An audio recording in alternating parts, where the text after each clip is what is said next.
यूँ तो प्रेगनेंसी के दौरान गर्भवती महिलाओं के शरीर में कई तरह के बदलाव आता है, जैसे कि शरीर के अलग-अलग अंगों में दर्द होना, सूजन आना, पेट, ब्रेस्ट, जांघों पर खुजली होना।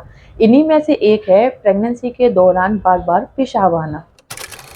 नमस्कार दोस्तों, मैं खुशबू तोमर एक बार फिर से स्वागत करती हूँ आपका प्रेगनेंसी से रिलेटेड एक और नई वीडियो में, जहाँ पर आज का वीडियो एक बार फिर से उन महिलाओं के लिए बहुत ही ज़्यादा यूजफुल होने वाला है, जिनकी प्रेगनेंसी की पहली तिमाही रनिंग में है। क्योंकि आज के वीडियो में हम जानेंगे कि प्रेगनेंसी की पहले 3 महीने के दौरान महिलाओं को बार-बार टॉयलेट क्यों आती है? प्रेगनेंसी के दौरान बार-बार पेशाब आना किस बात का संकेत है? इसके पीछे क्या कारण है? और इसे घरेलू तरीके से कैसे ठीक किया जा सकता है? अगर आप मेरे चैनल पर पहली बार विजिट कर रहे हैं और आपको भी शुरुआती प्रेगनेंसी में ऐसी कोई समस्या हो रही है, तो वीडियो को पूरा ज़रूर देखिए। तो चलिए फ्रेंड्स, बिना देरी किए हुए फटाफट से वीडियो को स्टार्ट कर लेते हैं। वैसे तो देखिए, प्रेगनेंसी जैसे ही एक महिला प्रेगनेंसी कंसीव करती है, तो उसकी बॉडी में कई तरह के बदलाव आते हैं। शुरुआती सिम्पटम्स, क्योंकि इस दौरान आपकी बॉडी में हार्मोन्स में चेंज आता है, आपके जो यूट्रस का आकार है वो बढ़ता है, आपके भ्रूण का आकार बढ़ता है। इससे आपकी ब्रेस्ट, आपके पेट, आपके शरीर के दूसरे अंगों में दर्द, सूजन, खुजली ऐसी समस्याएं हो सकती है। ऐसा होना नॉर्मल है, लेकिन अगर आपको जैसे बार-बार टॉयलेट आने की समस्या हो रही है, इसके पीछे क्या कारण हो सकते हैं उसके बारे में भी आपको पता होना चाहिए, जिससे कि आप अपनी प्रेगनेंसी को अच्छे तरीके से एंजॉय कर पाएँ। सबसे पहला कारण है, प्रेगनेंसी के दौरान आपकी बॉडी में हार्मोन्स में उतार-चढ़ाव आता है। एस्ट्रोजन, प्रोजेस्टेरोन, एचसीजी, प्रोलैक्टिन, इन हार्मोन्स का जो लेवल है काफ़ी हाई हो जाता है। इस दौरान क्या है, जब आपकी बॉडी में एचसीजी हार्मोन का लेवल बढ़ जाता है, तो इससे क्या होता है, आपके जो ब्लड सर्कुलेशन है वो काफ़ी तेज़ हो जाता है और इसी वजह से आपको प्रेगनेंसी के दौरान बार-बार पेशाब आने की समस्या हो जाती है। देखिए, अगर आपको शुरुआती दिनों में बार-बार टॉयलेट आ रहा है, तो इससे आपको परेशान नहीं होना है।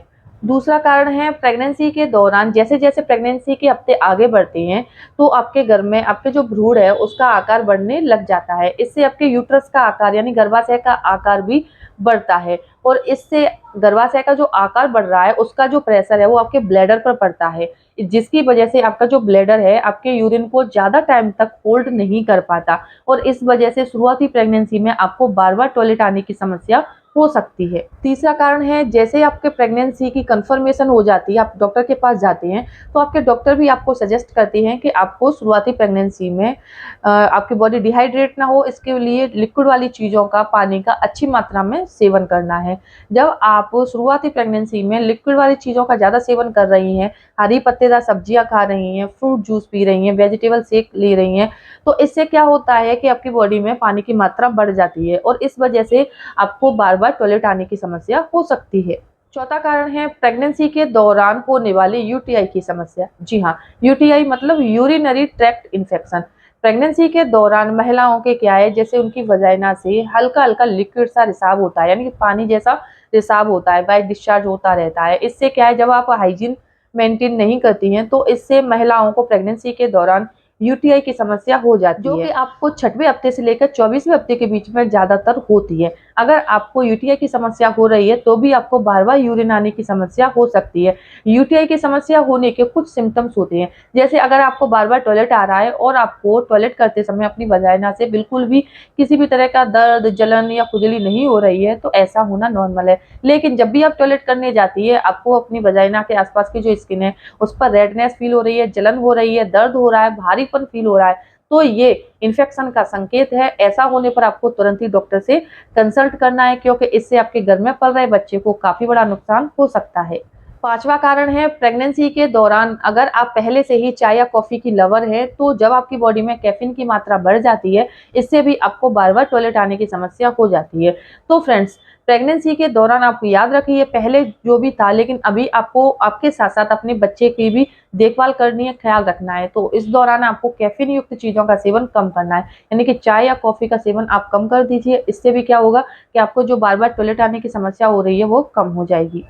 अब जानते हैं उन टिप्स के बारे में, जिनकी मदद से आपको जो टॉयलेट बार-बार आ रही है, इसकी समस्या को काफ़ी हद तक कम किया जा सकता है। सबसे पहली बात मैंने अभी आपको बताया ही है कि अगर आप चाय या कॉफ़ी की लवर हैं, तो आपको प्रेगनेंसी के दौरान चाय या कॉफ़ी का जो सेवन है, वो कम कर देना है। दूसरी बात, रात के समय अगर आपको बार-बार टॉयलेट आने की समस्या हो रही है, इससे आपकी नींद में कमी आ रही है, यानी कि बार-बार नींद खराब हो जाती है, इससे आपको दिन में चक्कर, थकान ऐसी समस्याएं हो रही हैं, तो ऐसा होना बहुत ही ज़्यादा बड़े खतरे का संकेत हो सकता है, क्योंकि प्रेगनेंसी के दौरान महिलाओं का प्रॉपर नींद लेना बहुत ज़रूरी है। जितने समय तक आप सोते हो, आपके बच्चे तक ऑक्सीजन, ब्लड और संतुलित आहार पहुँचते हैं, जिससे आपके बच्चे की ग्रोथ और डेवलपमेंट होता है। अगर आपकी नींद डिस्टर्ब हो जाती है, तो आपके बच्चे का विकास भी रुक जाता है। इसीलिए रात के समय आपको कोशिश करनी है कि सोने से पहले आपको लिक्विड वाली चीज़ों का सेवन कम करना है। आप कोशिश कीजिए दिन में आप पानी अच्छी मात्रा में पीजिए, जूस पीजिए, नारियल पानी पीजिए, आप वेजिटेबल सूप बनाकर पी सकते हैं, लेकिन रात के समय आपको कम पीना है, क्योंकि रात के समय में जब आप पानी कम पिएँगे तो आपको टॉयलेट भी कम आएगा।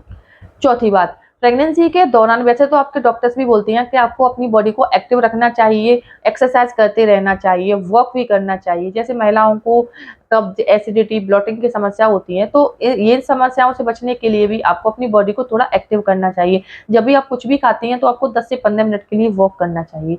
अब बात आती है कि बार-बार टॉयलेट आने की। प्रेगनेंसी के दौरान अगर आप लगातार कीगल एक्सरसाइज करती हैं, तो इससे क्या होता है, आपकी जो पेल्विक मसल्स होती हैं वो काफ़ी स्ट्रॉन्ग हो जाती हैं, और आपको जो बार-बार टॉयलेट आने की समस्या हो रही है, ये भी कम हो जाती है। तो फ्रेंड्स, ये कुछ टिप्स हैं जिनको अगर आप फॉलो करते हैं, तो इनकी मदद से आपको बार-बार टॉयलेट आने की समस्या हो रही है, उसको कम करने में काफ़ी मदद मिल जाती है। इसके अलावा भी प्रेगनेंसी के दौरान आपको और भी कई सारी समस्याएँ आ सकती हैं। जैसे शुरुआती प्रेगनेंसी में हार्मोन्स में उतार-चढ़ाव आता है, या कोई चीज़ जैसे आप खाती हैं जो कि पहले आपको नॉर्मल लगती थी, आपको किसी भी तरह की कोई भी एलर्जी नहीं होती थी। लेकिन प्रेगनेंसी के दौरान कुछ चीज़ें ऐसी हैं जिन्हें खाने से आपको एलर्जी हो सकती है। इससे आपको खुजली, इचिंग, आपको रेडनेस जैसी समस्या हो सकती है। इसीलिए प्रेगनेंसी के दौरान आपको अपने खाने की चीज़ों में भी थोड़ा-सा इम्प्रूव करना चाहिए। जो चीज़ें आपको गैस बनाती हैं, कब्ज़, एसिडिटी हो जाती है, इन चीज़ों का आपको कम सेवन करना है। जिन चीज़ों से आपको एलर्जी होती है, उन चीज़ों का सेवन भी नहीं करना है, क्योंकि प्रेगनेंसी के दौरान आपको तो नुकसान होगा ही, लेकिन घर में पल रहे बच्चे को भी काफ़ी बड़ा नुकसान हो सकता है।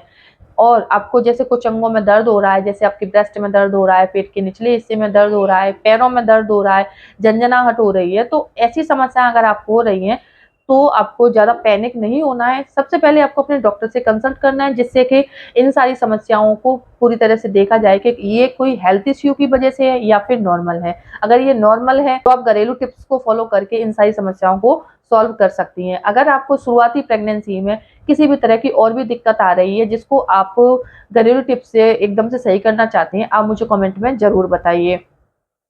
अगर वीडियो देखने के बाद यूज़फुल लगता है, वीडियो को लाइक कीजिए और अपने फ्रेंड्स और रिलेटिव्स में शेयर करना ना भूलें। साथ ही मेरे चैनल को सब्सक्राइब करके बेल आइकन को प्रेस करना ना भूलें। तो चलिए फ्रेंड्स, मिलते हैं नेक्स्ट टाइम, तब तक के लिए टेक केयर।